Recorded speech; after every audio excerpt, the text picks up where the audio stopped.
Noctie's thinking. I don't know why. I'm a little... Okay, there we go. I was a little scared with the increased difficulty that Noctie was still playing king e6. But okay, now it obviously gets it. King e6 was walking into a checkmate. Hello everyone, International Master Emil Stefanov here. And in this video, I'll walk you through the weekly scenario in Noctie, week 49. If you want to try out this position for yourself, follow the link in the description. Let's get started. This position might be familiar to a lot of you who have paid attention to the 2025 Fide World Cup.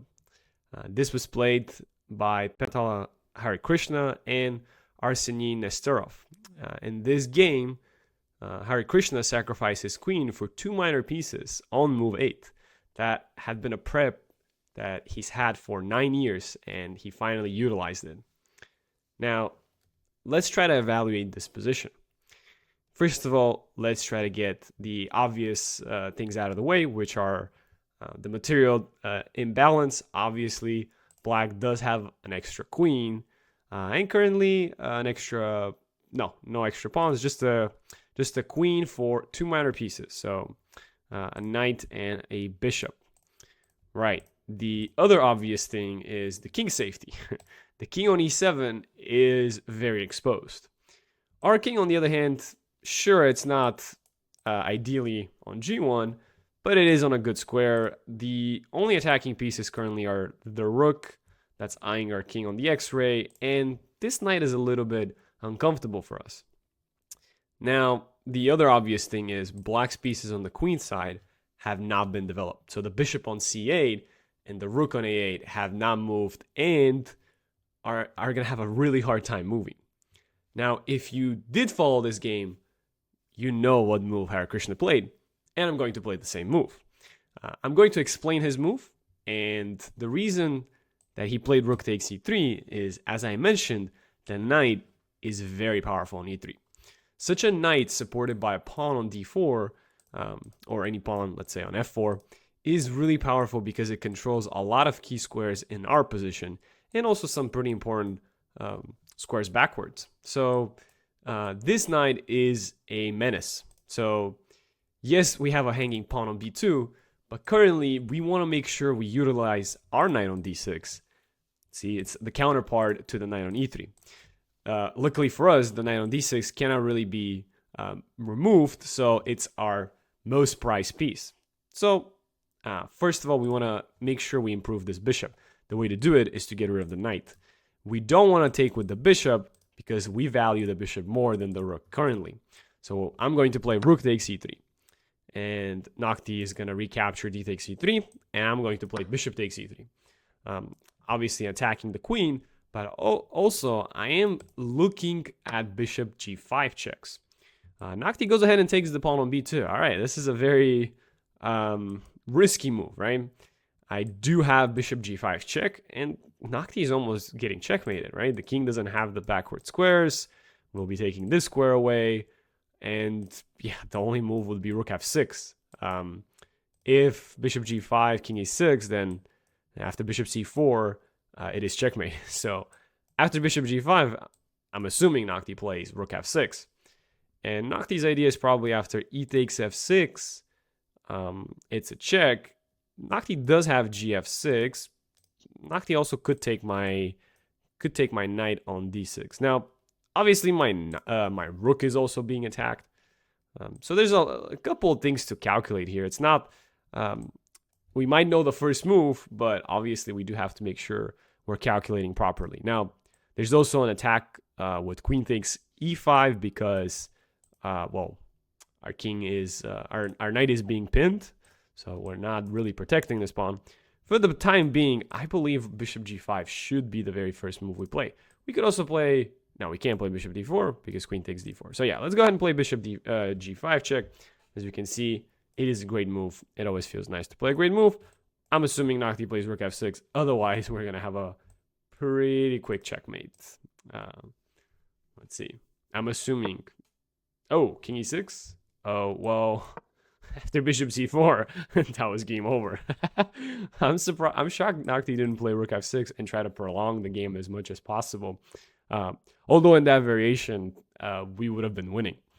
Now, this was on difficulty Queen 1. So now what I'm going to do is I'm going to restart and I'm going to ump the difficulty. All right, we're back in the starting position and now I've increased Noctie's difficulty. Right, we already know the first move. The first move is rook takes e3. And after d takes e3, we play bishop takes e3. Right. So if Noctie plays queen takes b2 after bishop g5 check, I'm assuming now Noctie will play rook f6. So hopefully we see rook f6 and not king e6. Otherwise it will be another checkmate right off the bat. So Noctie's thinking. I don't know why. I'm a little... Okay, there we go. I was a little scared with the increased difficulty that Noctie will still play king e6. But okay, now it obviously gets it. King e6 was walking into a checkmate. This is a little more concrete now. If I take e takes f6, there is g takes f6 counterattack. Also, my knight's hanging in some lines, but maybe I have f7 and trying to promote my pawn. I could also just continue with rook e1 check. That also seems like a logical continuation. There's also knight f5 check because the rook is pinned. There's a lot of good options here. I'm assuming that we continue with rook e1. And the reason why is after rook e1, we're covering the pawn on e5, right? Because our pawn is covered. We cannot take it with a knight.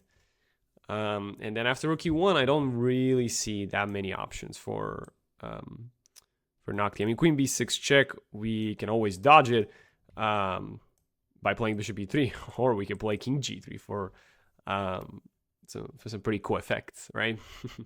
So rook e1, I'm assuming, is a really, really good move. Now, if I have to guess, Noctie's move is going to be king f8 and e takes f6 is what I'm looking at with a very dangerous checkmating attack. So yeah, let's go ahead and play it. Let's play rook e1.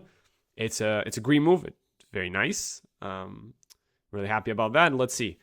We are in a winning position. So as long as we manage to make sure that we are able to win this, then we're good. E takes f6 is going to be a double check, which will have the king will have to move, and king takes d6 is the move that I would most likely see. And then after f7, that's what we need to consider. Are we able to promote the pawn onto the f8 square? Obviously, there's a check, queen b6, and we could play king g3, getting away from the check. And then queen d8, our bishop is covering that square. So there you go. I'm assuming we take right here. And yeah, let's take, check, double check. Very important. And then I'm going to play f7. And I'm pretty sure we're managing to promote this pawn. As we can see, the excellent move. That's what we'd love to see. Okay, queen b6 check, as we presumed. So now I could be very tricky. And I could play king g3 just for fun, right? Oh, I also could have played... Oh, no. f7 was an excellent move. I also had some checks that I could have thrown in. But no, my bishop here covers the d8 square. So after I play king g3, there are no more checks. And as far as I see it, there's no way to stop the pass pawn from queening. And we're going to have an extra piece. And yeah, let's go ahead and promote to a queen. King is given a check. And also, let's not forget, these pieces are still not developed.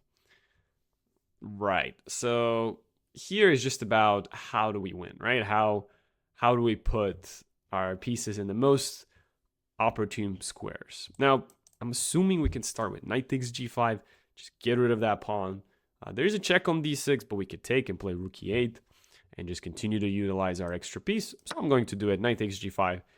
We are the extra piece up, so trade downs are a beautiful thing for us.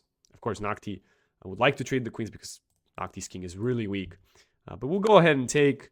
And here there's tons of good moves. I'm assuming we're going to go rook e8 and just go ahead and, I believe this is a really good move. Yep, excellent, as we can see. This is very nice. b5, all right. Noctie's being very aggressive. Obviously gives away the pawn. Purpose is probably to try and let the bishop out. So that they can deal with this pin. After bishop b7, the rook will be guarded. But hey, it's an extra pawn, so I'm going to take it. Oh, it's not the best move. Why exactly? Okay, it's fine. It's just probably not what Noctie wanted to play, but it's still a fine move. Even here, rook e7 is a good move. I might start pushing my extra pawn. That's one good move, I'm assuming. Because after bishop e7, well, then we still trade and we're still up a piece. And rook b8, sure, it will get the rook active. So maybe I need to be a little bit careful, but okay, I mean, rook e7 is also not a bad move. Just counterattacking this. If rook b8, then we go back. Yeah, that's fine. We win the pawn. Noctie will probably go after the a2 pawn, but our h pawn is, yeah, just infinitely faster. So, yeah, I'm assuming I like rook e7. Rook e7 seems like a good move. Yeah, there we go. It's a nice move. Just go ahead and take it. Okay, I could continue putting pressure on the pawn, which, now that I think about it, I actually, yeah, why shouldn't I play bishop a4, right? Put some more pressure on the d pawn. Make sure that this bishop cannot come out. Yeah, I like it. I'll go bishop a4, yeah. It's very nice. And it's just a cleanup now, right? g6, we can go ahead and play rook g7 and pick up the pawn. And afterwards, we have a very simplistic plan of just pushing the h-pawn all the way. So rook g7, we know how to convert these positions. Our bishop is guarding both pawns. We can go ahead and pick up this pawn and start pushing the h-pawn. Yeah, Noctie doesn't really have much of a counterplay going on, and so we just push the extra pawn until we can no longer push it. Rook g7 check. Obviously, there's better moves. That's fine with me. I just want to keep it extremely simple. I give a check, and I can play rook g8. My king's on a dark square, so there's no discovered checks. Once again, pinning the bishop. I'm forcing this trade, which is a trade that benefits me. And now there's nobody to stop the h-pawn. So it's as simple as that. My knight's covering the square.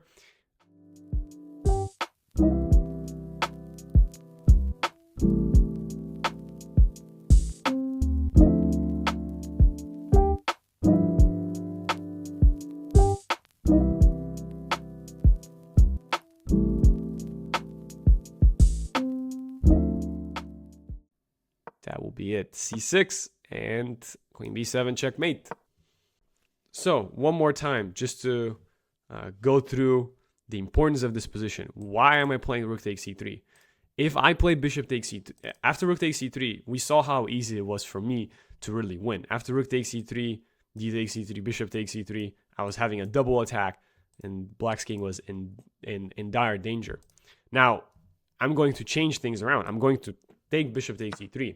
And after d takes c3, I'm going to play rook takes c3.